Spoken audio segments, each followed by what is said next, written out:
அண்மை செய்தி கேரளாவிலிருந்து தமிழ்நாட்டின் நிலையில் மருத்துவ கழிவுகள் கொட்டப்பட்டதற்கு எதிர்க்கட்சித் தலைவர் எடப்பாடி பழனிசாமி கண்டனத்தை தெரிவித்திருக்கிறார். கடந்த 2 நாட்களுக்கு முன்னர் நடந்த இந்த சம்பவத்தின் முதல் காட்சிகள் சத்தியம் தொலைக்காட்சியில் ஒளிபரப்பானது. இது தொடர்பாக உடனடியாக நடவடிக்கை எடுக்கப்பட வேண்டும் என்ற கோரிக்கைகள் வலுத்த நிலையில் தற்போது கேரளாவிலிருந்து தமிழ்நாட்டில் எல்லையில் மருத்துவ கழிவுகளை கொட்டப்பட்டதற்கு எதிர்க்கட்சித் தலைவர் எடப்பாடி பழனிசாமி தரப்பில் கண்டனம் தெரிவிக்கப்பட்டிருக்கிறது.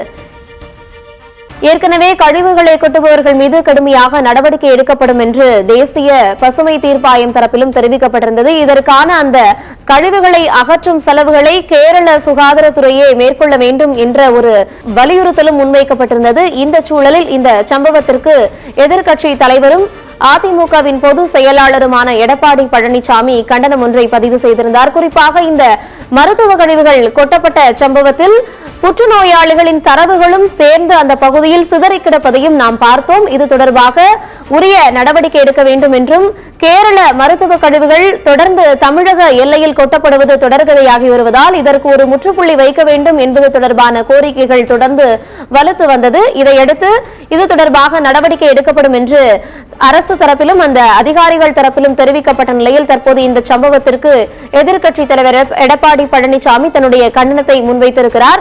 கேரள முதலமைச்சருடன் கைகுலுக்கி போட்டோ ஷூட் எடுப்பதில் மட்டும் முதலமைச்சர் மு.க. ஸ்டாலின் முனைப்பு காட்டி வருவதாகவும் அவர் காட்டமான பதிவு ஒன்றை முன்வைத்திருக்கிறார். கேரளாவிலிருந்து தமிழ்நாட்டின் எல்லையில் மருத்துவ கழிவுகள் கொட்டப்படுவதற்கு எதிர்க்கட்சித் தலைவர் எடப்பாடி பழனிசாமி கண்டனம் தெரிவித்திருக்கிறார்.